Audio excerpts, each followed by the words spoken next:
ഇന്ന് നമ്മുടെ പൂക്കി സിഎമ്മിൻ്റെ സത്യപ്രതിജ്ഞയാണല്ലേ. അച്ഛമ്മ അത് നോക്കിയിരിക്കുന്നുണ്ടായിരുന്നു. ഞാൻ പിന്നെ വേഗം പോയി ബ്രേക്ക്ഫാസ്റ്റിലേക്ക് കടന്നു. ഇന്ന് പൊറാട്ടയും ചിക്കൻ കറിയായിരുന്നു. തലേ ദിവസത്തെ രാത്രിയിലെ ബാക്കിയുള്ളായിരുന്നു കേട്ടോ.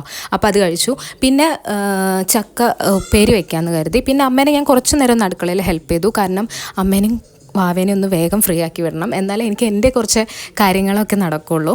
അപ്പോൾ ഞാൻ വേഗം കിച്ചണിൽ അമ്മേനെ ഒന്ന് ഹെൽപ്പ് ചെയ്തു. അപ്പോഴേക്ക് ചെറിയ ആൾ എണീറ്റ് വന്നു. പിന്നെ അവൻ്റെ കൂടെ കുറച്ച് നേരം കളിച്ചു. മോനെ അമ്മേൻ്റെ അടുത്ത് കൊടുത്ത് പിന്നെ ഞാനൊന്ന് ഫ്രീ ആയി എൻ്റെ കുറച്ച് കാര്യങ്ങളുണ്ടായിരുന്നു, അതൊക്കെ ചെയ്ത് തീർത്തു.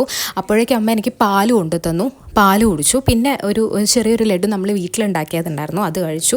ഉച്ചയ്ക്ക് ഊണിൻ്റെ ടൈം ആയപ്പോഴേക്ക് ചക്ക ഉപ്പേരിയും മീൻ വറുത്തതും ചോറ് മാത്രം കഴിച്ചു. പിന്നെ ഉച്ചയ്ക്ക് ഒരു കുഞ്ഞുറക്കൊക്കെ ഉണർന്ന് വന്നപ്പോഴേക്ക് ബ്രെഡ് ഓംലെറ്റ് ഉണ്ടാക്കി കേട്ടോ. അപ്പോൾ അത് കഴിച്ചു. പിന്നെ വൈകുന്നേരം ഇപ്പം നാഗിനി ഇരുന്ന് കാണും ഗൈസ്.